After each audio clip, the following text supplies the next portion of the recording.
Assalamualaikum warahmatullahi wabarakatuh. Perkenalkan, nama saya Resya Madani dengan NIM 2248 Di sini saya ingin memaparkan materi dengan mata kuliah nutrasetikal yang berjudul Pengantar Nutrasetikal, Kerusakan Bahan Pangan, Mencegah Kerusakan Bahan Pangan. Nutrasetikal adalah jenis makanan yang memiliki manfaat untuk kesehatan secara medis, termasuk pencegahan dan pengobatan penyakit.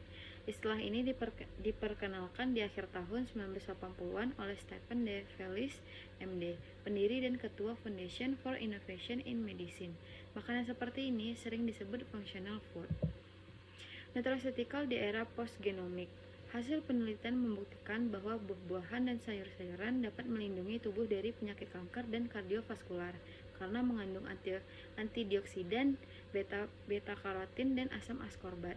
Terdapat 3 faktor yang mempengaruhi kerja nutraceutical dalam tubuh. Yang pertama, variabilitas dosis yang dikonsumsi di dalam makanan, faktor jenis kelamin, usia, lingkungan, dan lain-lain. Genomika fungsional sangat membantu dalam penelitian nutraceutical dalam menjabarkan profil ekspresi gen secara global yang diinduksikan oleh zat kimia dalam makanan sehingga memberikan gambaran mekanisme zat tersebut.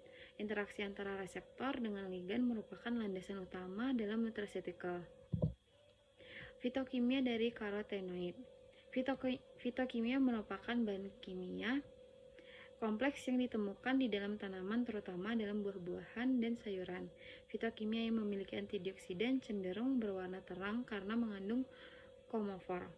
Karotenoid membuat tanaman menjadi berwarna jingga kemerahan seperti wortel berwarna merah, contohnya tomat.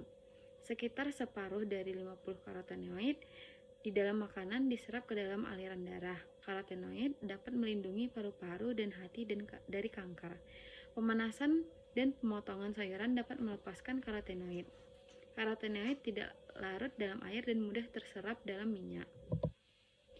Likopen adalah fitokimia yang hanya dapat disintesis oleh tanaman dan mikroorganisme dan tidak dapat disintesis oleh manusia. Likopen dikenal sebagai antioksidan karena perannya menonaktifkan radikal bebas. Likopen memiliki kemampuan mengikat oksigen bebas 2 kali lipat lebih banyak dari beta-karoten, 10 kali lebih banyak dari beta-tokoferol. Contoh tanaman yang mengandung likopen adalah tomat, semangka, pepaya, jeruk bali merah, dan paprika. Lutein, zeaxanthin, dan astaxanthin. Lutein adalah xanthofil dan salah satu dari karotenoid di dalam sayuran yang berwarna hijau sebagai antioksidan. Zeaxanthin adalah salah satu karotenoid alkohol yang paling sering ditemukan di dalam sebagai antioksidan. Astaxanthin bermanfaat untuk mengatasi penyakit degeneratif pada lansia seperti nyeri otot, kulit keriput, dan kerusakan kulit akibat sinar UV.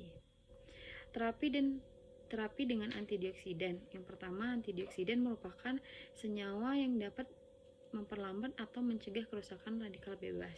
Jenis-jenis produk bahan alam yang dapat digunakan sebagai nutraceutical. Produk yang telah distandarisasi berdasarkan kandungan fitokimianya.